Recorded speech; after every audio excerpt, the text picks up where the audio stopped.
जुलाई से लेकर के लगभग श्रावण पूर्णिमा तक, यह पड़ेगा 12 अगस्त को। रक्षाबंधन का पर्व भी पड़ेगा। प्रत्येक सोमवार के साथ साथ जिस दिन महाशिवरात्रि का आयोजन होगा, उस दिन सभी देवालयों में भी भीड़ भाड़ होगी। 31 जुलाई से लेकर 12 अगस्त तक अयोध्या का सावन मेला भी है। 2 अगस्त को नाग पंचमी का भी पर्व पड़ेगा और 31 जुलाई से 9 अगस्त के बीच में मुहर्रम भी है। देखिए, सभी आयोजन एक दूसरे के साथ जुड़े हुए हैं। मुहर्रम के दौरान तृतीय सोमवार 1 अगस्त को पड़ेगा, चतुर्थ सोमवार 8 अगस्त को पड़ेगा। रक्षाबंधन का आयोजन भी इस दौरान है और श्रावण पूर्णिमा 12 अगस्त को पड़ेगी।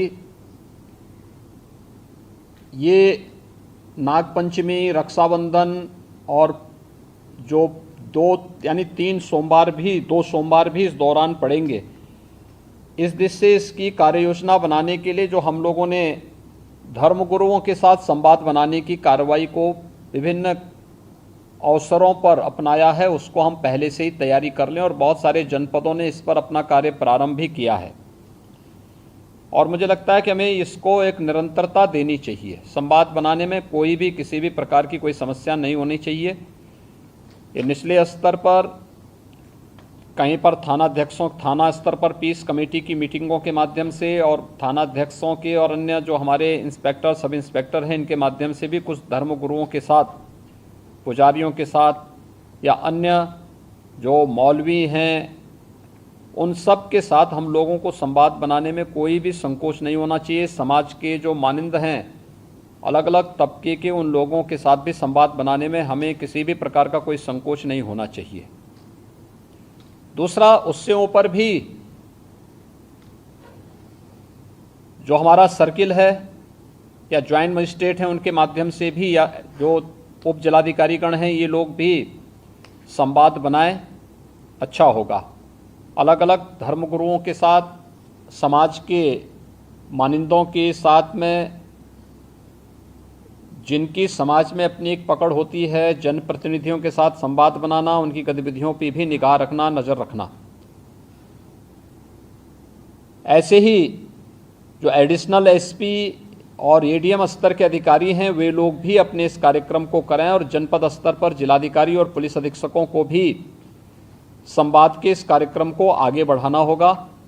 यह सुनिश्चित करें, क्योंकि ये सारे कार्यक्रम पड़ेंगे और 15 अगस्त को स्वतंत्रता दिवस का कार्यक्रम भी होगा, चूँकि अमृत महोत्सव है आज़ादी का, तो इस अवसर पर कुछ विशेष आयोजन होंगे। उन आयोजनों के साथ पूरा प्रदेश जुड़ेगा। तो जितने भी ऐसे तत्व हैं जो एंटी सोशल हैं, एंटी नेशनल हैं, वे कुछ न कुछ गड़बड़ी करने का प्रयास करेंगे, माहौल को खराब करने का प्रयास करेंगे। इसलिए सतर्कता और सावधानी, इसके लिए संवाद हमारा महत्वपूर्ण है और संवाद के माध्यम से इसके समाधान का रास्ता निकालना, इसकी समीक्षा रेंज स्तर पर, कमिश्नरी स्तर पर, जोन स्तर पर निरंतर होती रहे। पर्व और त्यौहार कोई भी हो, शासन की जिम्मेदारी बनती है वहां पर सुविधा देना और सुरक्षा का बेहतर माहौल देना। कोई भी पर्व और त्यौहार हो, परंपरागत तरीके से हो, परंपरा से हटकर कुछ भी हम न होने दें। आयोजकों के नाम नोट करें, आयोजकों से हम लोग एप्लीकेशन जरूर लें और उनसे सुनिश्चित जरूर कराएं। हमने गृह विभाग को भी मैंने एक परफॉर्मा उपलब्ध करवाया था कि उसे हर एक जनपद में उपलब्ध कराएं और उसी के माध्यम से अनुमति भी सुनिश्चित कराएं। शर्तें जोड़िए उसमें कि वह कहीं भी शांति को भंग करने वाली व्यवस्था, कोई भी ऐसा बयान नहीं देंगे, कोई भी ऐसा कार्य नहीं करेंगे जिससे शांति व्यवस्था भंग होती हो, या किसी जाति, मत, मजहब, वर्ग, संप्रदाय या किसी भी अन्य उसकी भावनाएं आहत होती हैं, कोई भी इस प्रकार की बयानबाजी न हो। इस पर ध्यान देने के लिए हमें जहां व्यवस्था बनानी पड़ेगी, वहीं साथ ही साथ हम इस बात को सुनिश्चित करेंगे बकरीद के लिए मुस्लिम धर्मगुरुओं के साथ और इस आयोजन के साथ जुड़े हुए जितने भी लोग होंगे उन सभी के साथ हमें संवाद बनाना होगा। कावड़ यात्रा के लिए भी हमें कावड़ संघों के साथ, कावड़ संघ हैं बने हुए हर एक जगह, उनसे भी संवाद बनाना पड़ेगा। अगर हम उसी स्तर पर संवाद बनाएंगे तो बाद में जब ये भीड़ इकट्ठी होती है तो उस समय समस्या नहीं खड़ी होती है, तब ये कार्यक्रम एक रूटीन का हिस्सा बन जाता है, फिर उसमें कोई समस्या पैदा नहीं होती है। इसलिए उन सभी चीज़ों को हमें पहले से ही एक संवाद बनाकर करना होगा। मुहर्रम के अवसर पर भी मुहर्रम से जुड़े हुए जो अलग अलग ताज़िया लेकर के जाते हैं उनके साथ पहले से संवाद होना चाहिए।